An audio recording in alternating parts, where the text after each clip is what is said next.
Great.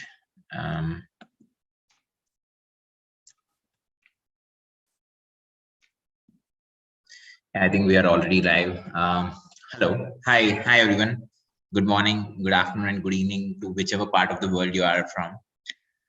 Today, I think, right now, as you all know, we are currently running a boot camp across, covering different topics in the field of data science, right from Python basics to explainable AI. We are covering 7 different tracks at the moment. And I hope you are enjoying this at this point in time. And today's office hours is to basically interact with the community and also understand if there are any questions that you may have. At the same time, we can also pick some of the questions that you have already posted on the community forum. We'll be addressing them as well. And for this session, we have with us Professor Julian. Professor Julian is a very dear friend to us, and he has been with us right from the initial days of the community. He has been a backbone during our very first boot camp, and he has been there with us for a very long while for all the rest of the boot camps, and he has been helping us with several other things. And not just that, he has also been right now he's working as a senior data scientist at R2 Capital, and he's also a professor at UPB Columbia. And it's with that, probably I'll let Julian take over the session. And thanks a lot, Julian, for joining us. And before we get started, before we get started, probably I'll start off with some questions that are already posed by the community. Okay, so I'm just reading them right away. So there is Bharat Raghunathan. He has asked, how do we decide what visualization to use? Probably he's referring to a problem statement or a data set that he's using, and he might want to have some insight on what kind of visualization to go ahead with, or probably if you can give a context on how do you go about with building a data visualization dashboard. Maybe Julian, you can give some heads up on that. Yeah. Sure. Hello, everyone. Thanks for coming to this meeting.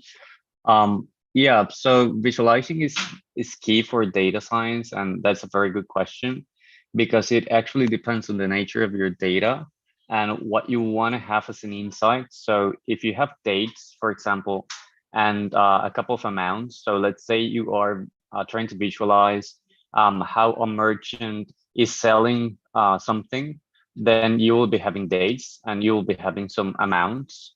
So in that case, probably a time series is the best idea because you want to see how the amount is varying on time. So that is called a time series plot, and perhaps that's the best idea. But if you want to look the distributions of the amounts, for example, so let's say we are in the same example and you have amounts and dates, but you want to see the distribution of the amounts. So probably a time series is not the best plot. What you want to see perhaps is a distribution plot. So it depends on the nature of your data and the insight that you want to have. So there are a lot of plots, and the plots depend, of course, on the insight that you want to have. So if you need a couple of more explanations, I can share in a couple of minutes some slides so that we can go in depth on the visualizations if it's needed. Great, thanks a lot, Julian, for that. Maybe I think that examples will definitely help. And before we dive into that, I'll probably ask another question. So there is Naura, she's asking what kind of projects we can work on in order to practice and improve our level. So if you can throw some insight on how they can potentially search for probably real world data sets and how they can enhance themselves in terms of their skill level and other things, that will be great. Yeah. Right. A very good idea is just to start with data sets from Kaggle, for example. So just grab some data sets and try to find some initial insights. It doesn't matter what the problem is in Kaggle, you just grab the data sets and try to formulate a problem. So let's say you have a data set about cars and about the characteristics and properties of cars. and you can formulate a problem. So let's say you want to have an insight of about what's the relationship between the number of wheels and the type of car. So just put a problem, just state a question and try to solve it. That's the best way to like start learning from scratch and start finding insights. And then of course you can build a profile or maybe a resume or portfolio in GitHub and start coding and start making this public so that you can build your portfolio with these insights that you are finding. Got it. Yeah, thanks. Thanks a lot. And someone is asking about one-hot encoding. I mean, what is its prominence and how do you perform one-hot encoding to a particular data set? Right. So let me share my screen to explain that better. I guess it's disabling some, right? Yeah.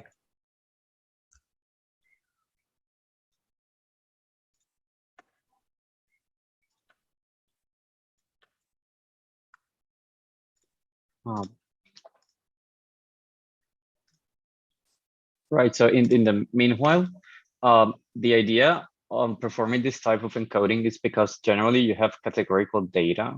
So there are different types of data. In general, you have categorical or numerical continuous data. So with the continuous data, there's no problem because you can generally process continuous data with algebra and so on. So if you have data such as 2, 3, 4, 50, you can just sum them up, subtract, and so on. But if you have classes or categorical data such as first, second, apartment, house, you cannot add house plus apartment because that's not possible technically from an algebraic point of view. So what you want to do is convert this categorical data. Normally it's in text to some other representation. So one of them is one-hot encoding so that you can process the data as in the computer way, right? So this one-hot encoding is generally from text categorical data to binary. And I'm gonna explain that in a paint screen if I'm able to share the screen. So categorical data can come in two ways generally. One way is ordinal and the other way is nominal. So ordinal is when you have order, let's say first, second, third, or undergraduate, postgraduate, PhD. That way, those things are categories, but they come in an order. And nominal is such thing as dog, cat, lion. So you cannot define an order between lion and cat because they're just categories. So in those cases of categorical data, what you want to do is transform those categories into numbers so that you can process them with different algorithms in pre-processing, classification, regression, or whatever the algorithm is that you are using. So I'm going to try to share the screen. Thank you. Now I'm able, right?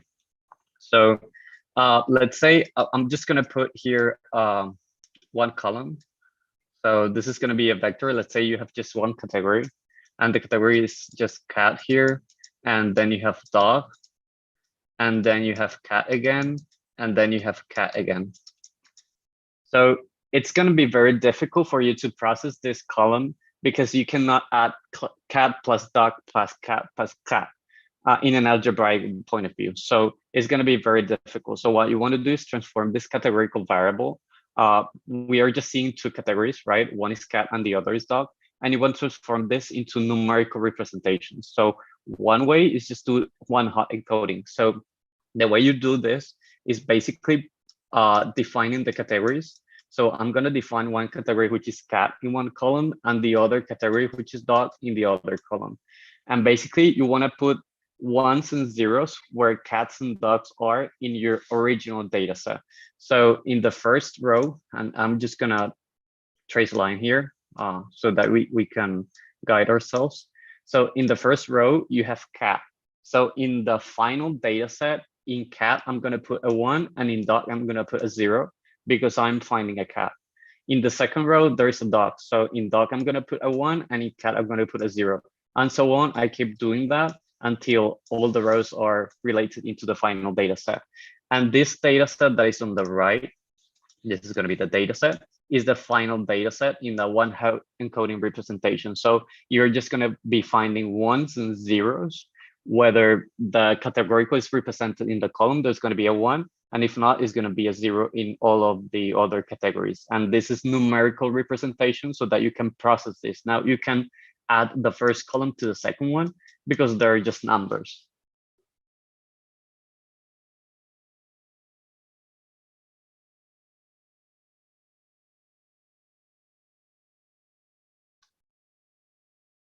So let me know if there are like other questions about this or. Yeah, sure. I think this makes it pretty clear. And thanks, Julian, for that. And also let me pick another question out here. So there is someone who is saying that I mean he's relatively pretty new to what do you call yeah, I'm a beginner learning Python, suggested by my friend to use Pandas, NumPy, and Streamlit as a framework for data visualization. I'm having a hard time in understanding everything at the same time. Considering I'm still in the process of learning Python, what would you recommend? Like, how would you,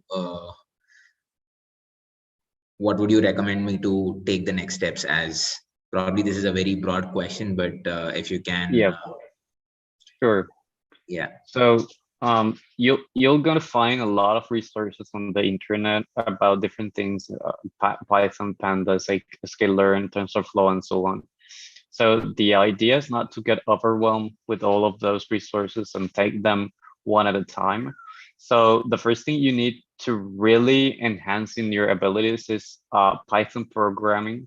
So you shouldn't grab Pandas and sklearn, TensorFlow, and so on, which are quite difficult packages at first for a beginner. So the first thing to do is just to start from Python programming, the basics of Python programming, what are lists, what are dictionaries, how to process them, how to pre-process data using these data structures, what is a class, how to instantiate an object from a class, and so on. So these Python programming basics are very important for data scientists, machine learning scientists, machine learning engineers, and not necessarily are related with Pandas and other libraries. So it's very important for you to enhance your abilities in Python programming before going to in depth to other subjects and to other packages.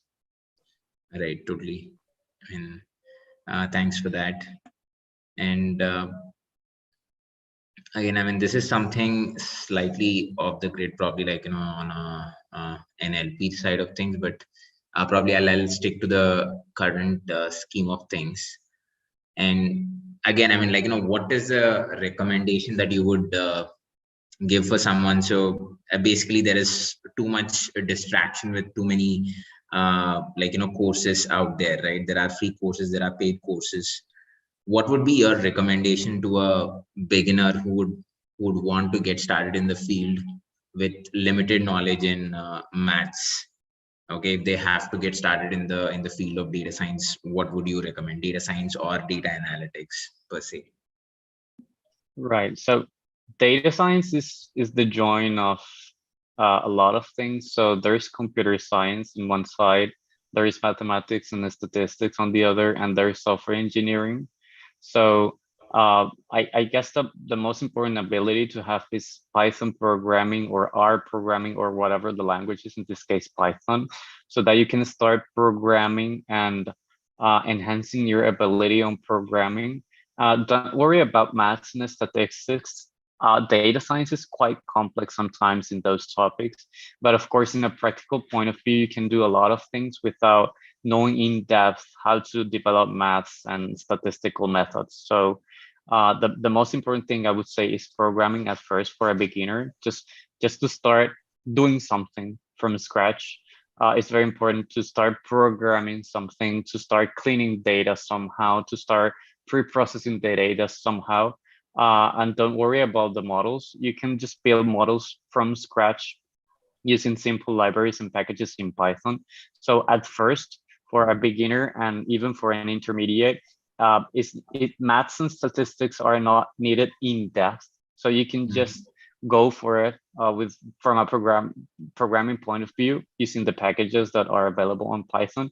And then once you are able to program that and to replicate what is online, you can start just going in depth on how those things work. For example, a logistic regression or a linear regression, what's the interpretation, how to interpret this in a probabilistic point of view. So that's the sequence and the pipeline that you should follow. Okay, got it. Yeah, thanks for that. And so also there is someone who is asking, like, it's so when I'm reading the tutorials, or like, when I'm trying to do the practice exercises, I find it normal. I mean, like, I'm able to comprehend them and all. And also, like, I come from a relatively, like, not so experienced background in the field of technology, or in the with regards to using programming languages. However, I mean, while reading the material, while doing the practice exercises and all, I find it convincing. But whereas when I'm set out to work on a real world problem, or a very new problem statement, that's when things start becoming really difficult. So what would be your suggestion there? Is it a problem with the learning methodology, or what is it that I need to do to overcome this? Yeah, that's completely normal, because on the learning side, we generally, with the exercises, very specific questions are stated, and generally the data is already cleaned and pre-processed. So what you need to do with the data is just visualize something or answer very specific questions. But when it comes to real world problems, the data is not clean, it's not pre-processed, it's not structured. So I would say that it's very hard and it's very challenging to get to clean the data, to structure the data, to pre-process the data before you can do something. So it's very normal for you to be challenged, and comparing the learning schema with a real world problem is normal. Of course, it's going to be a lot more challenging to approach to a problem in the real world with real data, which is not clean, structured, and pre-processed. So that's normal. You can Okay. just keep going and keep trying, and that's gonna be you'll be getting to the point where you can solve those problems as well. So no worries. Got it. Yeah, thanks a lot for that. And we have another question. I mean, this is slightly off the grid from the current set of topics, but I'm just putting it forward. It's from our team. How to calculate average success in minimum edit distance algorithm using WordNet and Big Beck? Right. Yeah, it's very of the topic. There are a lot of metrics, not just that one. NLP and recommendation systems are quite hard in the metrics that we should define. So it depends on the insight that you want to get and the problem that you are approaching to, the metric that you will be defining. So I guess it's quite a very open question and off the topic, but I would say first try to define what insight do you want to get and what are you trying to measure in the frame of the problem, so that you can then define how to measure that and what metric to use. Right. Yeah. Thanks a lot for that, Julian. I'll probably, like, connect to the learner later on, and probably, yeah, I think maybe they can also reach out to you if there is anything further they may have on that. And thanks for that. And also, again, I mean, there is this thing about jobs, right? Do I need to, I mean, this is a very generic question, but do I need to have a formal data science education to be able to get a job, or will I still be able to make it to the, I mean, like, will I be able to make it to the industry level data scientist, or will I be able to become a data scientist in the industry without the college degrees, is a question. So what's your take on that? Definitely, you don't need a PhD on data science to be a data scientist. It's all about learning and practice. I mean, I am an electronics engineer with a specialty in cybersecurity. So I don't have any data science undergrad, although an MSc in data science, but that's not the point. So the idea is just to keep studying data science with the courses online. You can definitely be a data scientist if you just keep learning with the resources that are available online. There are a lot of resources now online. In this couple of years, data science has been the main topic, and all of the resources online are very helpful for you. So there's no need to do a master's to do a PhD. I mean, if you want to do a master's, it's great, but there's no need to do a master's to become a data scientist. The best way is just practicing and keep learning, keep moving forward. And I guess you will be there soon. So with a couple of years of practice in data science, you will be able to land a data scientist job. So yeah, no worries. Yeah, totally aligned with that. And also thanks for reassuring learners. This is something that you have been doing for a very long time, and I think it's things that they are facing is pretty normal, and I think they don't need to rattle or be worried about a lot of things. I think they just need to take it slowly, and I'm sure they will fare well over time. It's important to convince themselves that getting errors or getting into trouble is very normal for any learner who is getting started, right? And Yeah, very thankful to you for preaching that, and also re-emphasizing that many times. And this is something that we have also, I mean, I don't know if you remember, you have put a comment on the YouTube channel, and we still keep it in our introduction to Python basic courses. And that's something that learners love, and they keep sharing in the community as well as on other forums on social media. Thanks for that reassurance. I'm sure like it will help a long way. Yeah. And moving on to the next topic. So there is this question about class imbalance. So how do you know that you have to impute, or you have to handle class imbalance through mean of a particular column or mode, or probably do something else? So how do you arrive at that is the question. And right. yeah. Yes, so we generally call class imbalance to the problem where the classes don't have a balance of between 60-40 or 70-30. You won't find 50-50 in nature. That's impossible. It's very rare. So class imbalance is not because you have 55-45. That's a balance still. It's not because you have 60-40. That's still balance. So if there is less than 70-30, for example, 80-20 or 90-10 or even 900-100, that's going to be near class imbalance. And the class imbalance is in the classes in the target variable.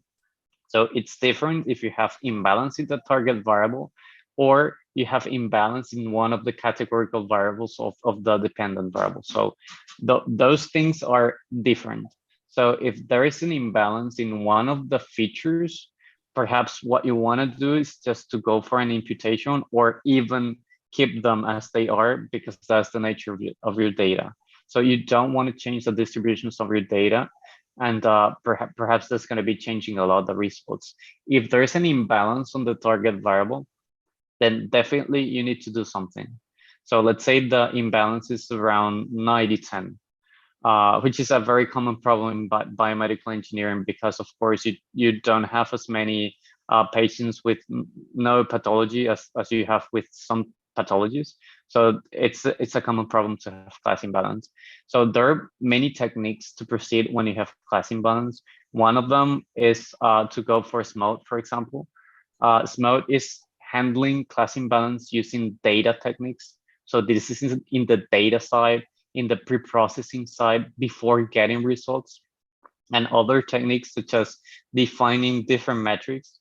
So we are used to define accuracy, perhaps F1 score as the metrics to measure classification, but there are a lot of more metrics such as the MCC, which is the Matthews correlation coefficient, which is measuring how accurate is your model and it's measuring this type of performances of the model in a better way when there's a class imbalance. So this is on the post-processing side. So it depends on the technique that you want to do, that you want to approach to. If you want to change the data or the distribution of the data in the pre-processing point of view, then going with mode is a good idea. But if you don't want to alter your data, but you want to measure the performance of the model, taking into account or accounting for the class imbalance, perhaps what you want to do is defining a better metric, such as the MCC, on a post-processing side. So it depends. If it's pre-processing, altering the data and distributions is one thing, or if it's post-processing, then defining the metrics, so measuring performance is the other. Got it. Yeah, totally. And also, can you throw some light on covariance, correlation, and probably causation versus like correlation? Right. Yeah. So very interesting topic. So correlation evidently is one thing, and causation is a very different thing. So of course, there is a very common problem and a very common example about the people that eat ice cream when it's raining and the number of murders that are in a certain city.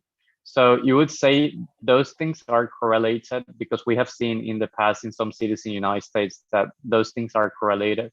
But we won't say that because people eat more ice cream, they're gonna be like getting murdered more often. So that would be causation. So correlation doesn't imply causation. And it's very important to establish that, because you could have some variables that are correlated, but that one doesn't imply the other, because that would be causation. And you definitely statistically would need to define that what is the cause and what is the effect, and to join the cause with the effect so that you can definitely say that that's a causation. Totally. Yeah. Thanks a lot for that. And when do we decide that, like, okay, it is a right time to drop a particular variable in the data cleaning process? That okay, I mean, if this X percentage of our missing values, then we should probably consider dropping that particular variable because it's a invalid data, or I mean, the data is not up to the mark in terms of quality. So when do you decide to drop a particular variable in the data cleaning process? That is a very difficult decision to make. You shouldn't drop by any means the feature. If you want to avoid using some of the features, perhaps it's because the modeling is telling you that X or Y feature is not needed, or perhaps it's not impacting, or it's not related with the target variable. So for example, you're using a logistic regression for a binary classification problem, and you're using a regularization with L1 or L2, which are very common because they are penalizing the variables that are not needed in summary. So you can just take into account the output of the regularizer to avoid using some of the features that perhaps are not having impact with the target variable.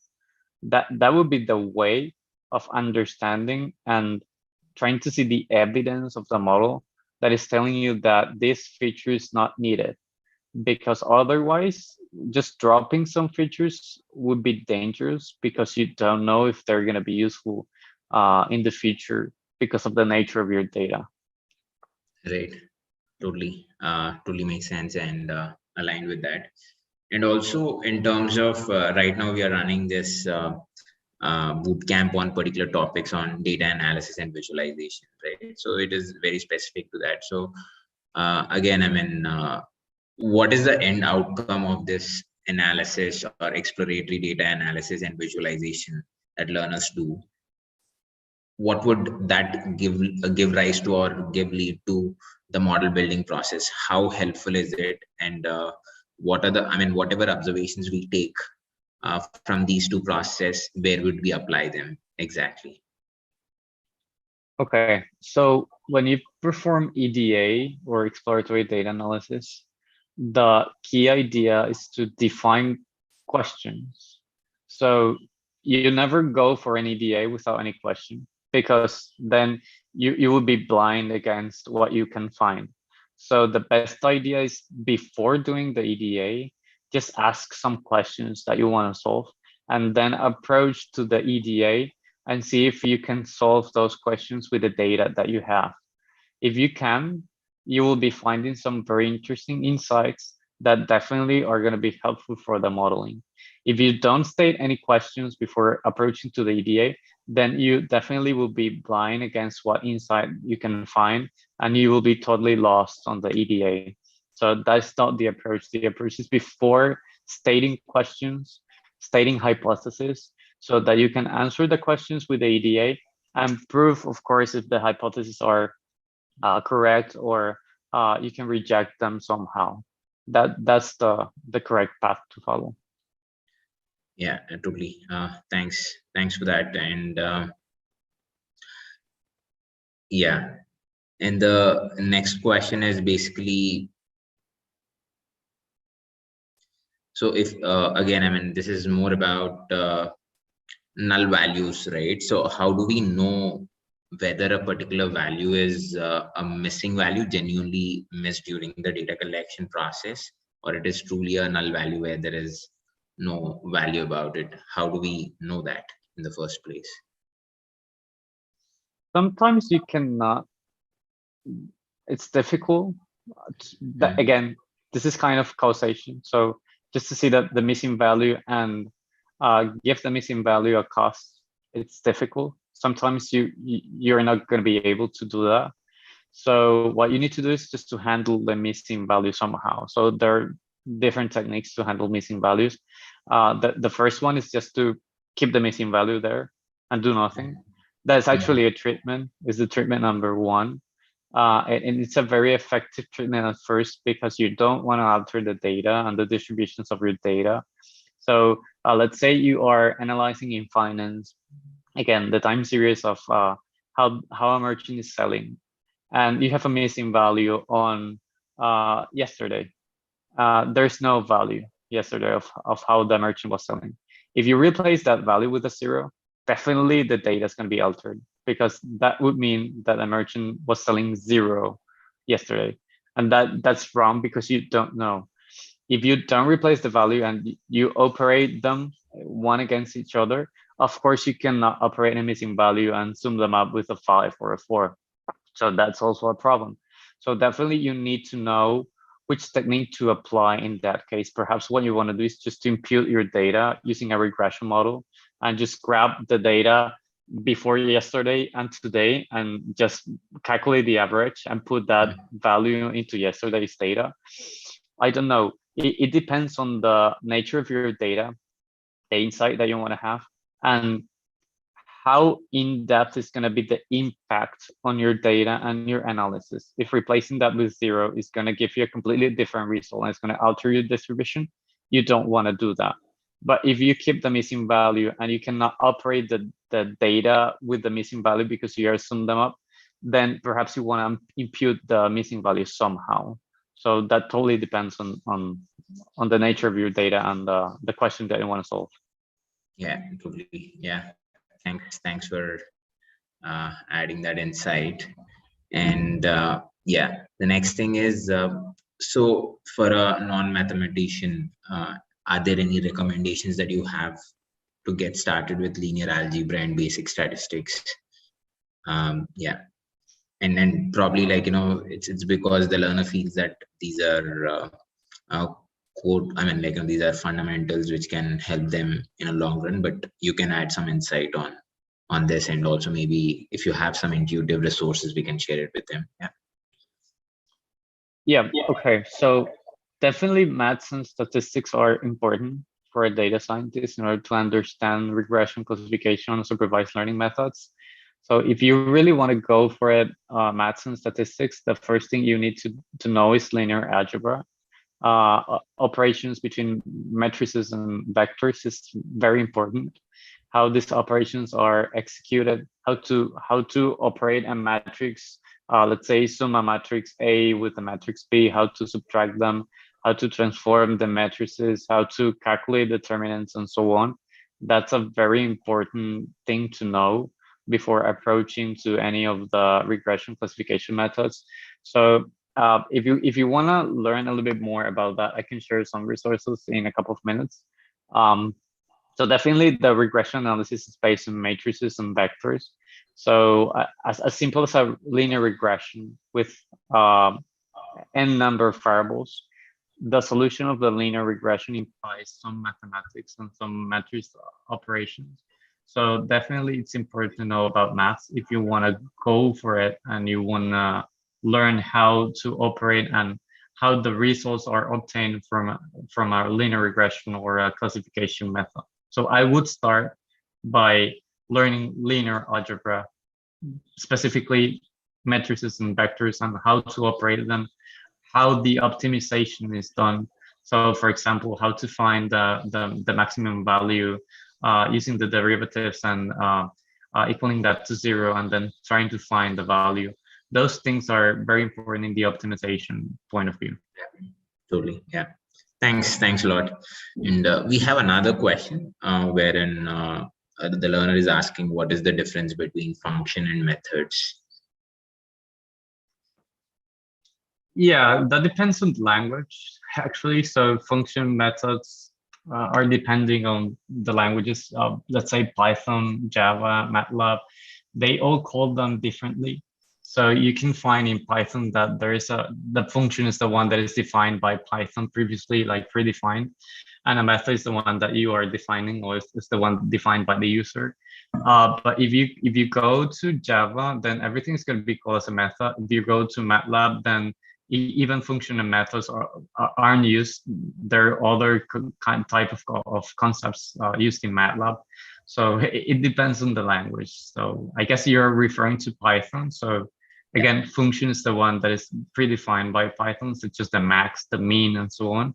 And a method is generally called to the user-defined methods, such as the one that you can define by def, the name of the method, and then the arguments and so on.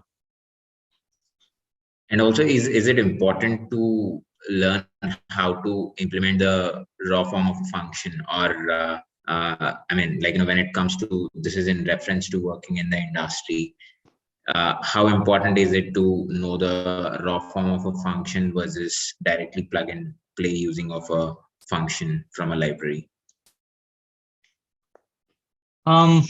Well, it depends in if the Python function is working and you're able to use it, then just go for it.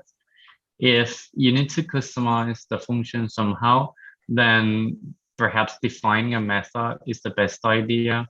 There are a lot of ways of defining a method. That most common way is just going for def space and the name of the method, arguments, and then start writing code inside the method. But you can also do like an anonymously define an anonymous method. You can also go for a list comprehension or a dictionary comprehension. So it depends on your needs. In general, if there's a function that can do what you need to do on Python, just grab that function and continue.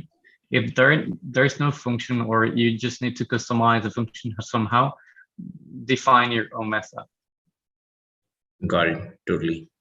And how do you go about with the agent of explaining or telling your data story to your customers or to your internal team members when it comes to data visualization or data analysis?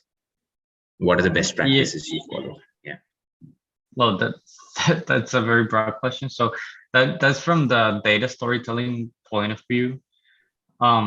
It totally depends. Again, coming for the first question, this is pretty similar to the first one. It totally depends on the nature of your data and what you want to tell. If what you want to do is just express how something has varied on time, then go for a time series. If you want to see how the data is distributed, then go for a distribution plot. If you have particular values, and what you want to do is just plot them against one variable against each other, you can do a scatter plot if that's continuous. If that's a categorical variables, then just go for a bar plot. If you want to do if you want to see how disperses the data, like one point against each other, then a dispersion plot or a scatter plot is the best idea. I guess it depends on the nature of your data and what you want to tell, what story you want to tell. That's why data storytelling has that name. So it's a very broad question. If you have an example of what you want to present, then it would be easier just to tell you how to present that, I guess. Understood. Yeah, totally makes sense. I think like we can. Yeah, I agree. The nature of the question is relatively broad, and there is a question about Python pandas versus NumPy.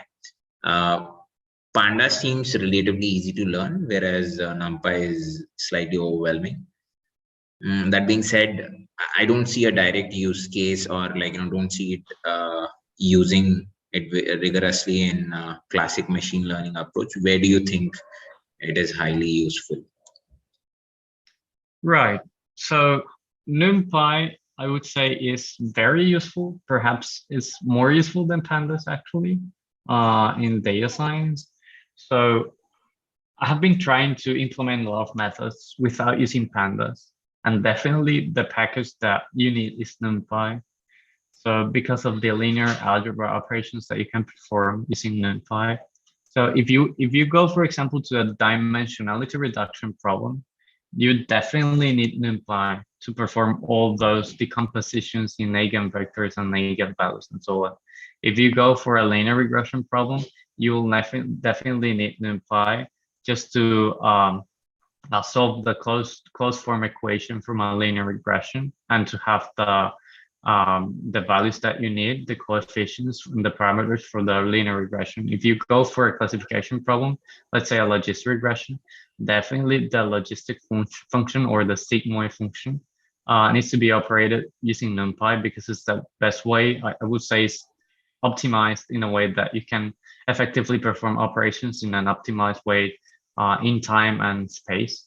So definitely NumPy is very important. And without NumPy, I guess it would be very difficult to perform such linear algebra operations.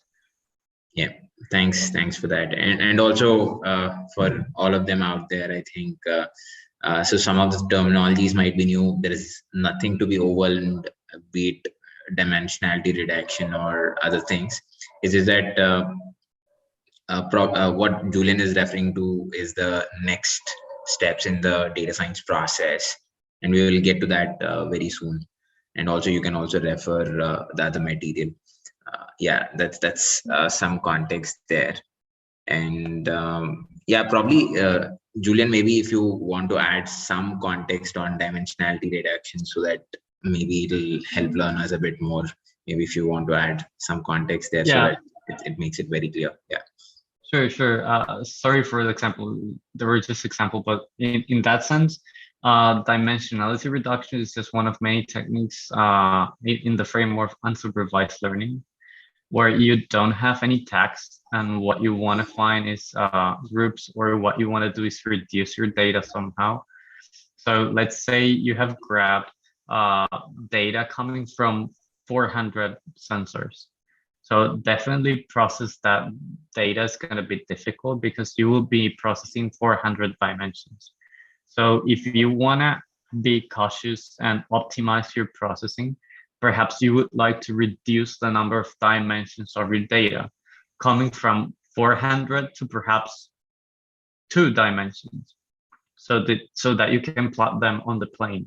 So that is the frame of dimensionality reduction, to reduce the dimensions of your data from X dimensions, which is generally very big, such as 1000, to N dimensions, which is generally very small, so that you can plot the dimensions and process them, for example, 2.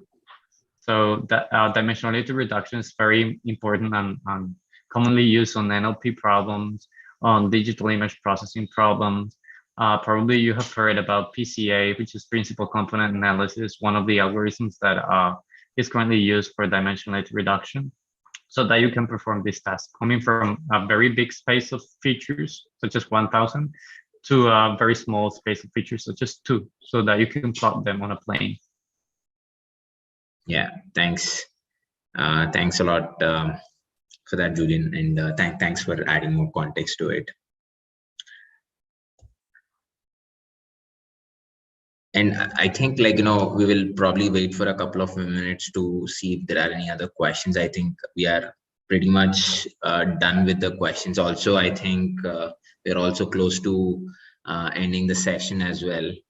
And before we take another couple of questions, maybe Julian, maybe you can help, or like, you can share your journey to getting started with data science. When did you first encounter about the field of data science, and what excited you, what compelled you to get started in the field? I'm sure, like, your inspiring story will help a lot more learners to take inspiration and also maybe go diver into the field. Yeah, we would Sure. love to hear more on that. Yeah, sure, absolutely. So I didn't know what data science was. I must be honest. So I started my journey several years ago with some special projects on biomedical engineering and orthopedics. And I was applying numerical optimization methods using very specific programming techniques. And I didn't know what data science was or machine learning. And I was using a logistic regression. And I didn't know those were on supervised learning, and that was machine learning. I didn't know that. I was just using those numerical optimization methods, and I thought that was a numerical optimization method. So it is a very interesting path because I was using data science and machine learning practices without knowing that that was data science and machine learning. And I started as an electronic engineer. I have 2 undergrads, one on electronics, another on computer science. And I have been applying data science practices and machine learning for a while, a couple of years without knowing that was data science and machine learning, until I got involved into a course of another company on data science. And the topics that the company was teaching were the ones that I was learning. And I didn't know that was data science. So you'll find this very common path in so many people, because Python programming, because knowing about math, knowing about statistics is actually data science. So you don't need to say yourself, okay, I'm going to start learning data science from scratch day one. You have been learning data science for a while, I'm sure of it. If you have approached to statistics and mathematics, somehow you have some knowledge of data science. If you have programmed in Python or MATLAB, Java, you have learned some topics in data science, because data science is just about programming, about knowing math, statistics, about knowing software engineering. So if you have any of those knowledges, perhaps you have learned about data science somehow. So the point is not like starting from scratch, day 0. I don't know anything about data science. I want to start from here. No, I'm sure you have learned about data science in the past, because if you have a physics degree or a mathematics degree, statistics, industrial engineering, programming, computer science, agriculture, I'm sure you have been having contact with data science without knowing that was data science or machine learning. So it's not, I would say never is starting from scratch in data science. You are having some previous knowledge that is driving you to data science without knowing that you were like going into that path. So it's a very interesting story. Totally, and thanks a lot for sharing it. I think we have some question in similar lines. I think you already addressed it in your story. This is something that we keep getting, right? Like, whereas learners come from different fields, and they want to know how much maths or how much programming they need to know to be able to get started with data science. So here comes one more question. I come from social sciences field. How much maths is required to get started with data science? But I think, Julian, you have already explained that. Maybe if you want to re-emphasize on that, that will be great. And also, people keep asking us, how much of programming do I need to get started? Maybe I think you should go ahead and explain your traditional codes, I think it'll be sweet for learners to know about it. Yeah. Sure. So yeah, it depends on your background. If you have some programming knowledge and you don't have any mathematical or statistical knowledge, you can start from there, start programming using some predefined libraries and packages and start building some models so that you can feel what data science is and how is it to build models and to have results from your data. That practicing point of view is very important without knowing much about math and statistics, because the key thing here is just to start somewhere and to build something from that somewhere, I would say. So then if you wanna like go in depth, then learning maths and statistics is very important, because then knowing the how is what you want to solve. Now that you have done something like building a logistic regression model, you have data and you have the target variable, and now you can predict something. You want to know how this package is working. So to know the how, you need definitely mathematics and statistics. So there is where everything converges into knowing programming, math, statistics, and software engineering. If this is backwards and you know maths and statistics, but you don't have any programming background, then definitely it's important to start grabbing some programming background, like starting from scratch from a Python programming course, just learning the basics.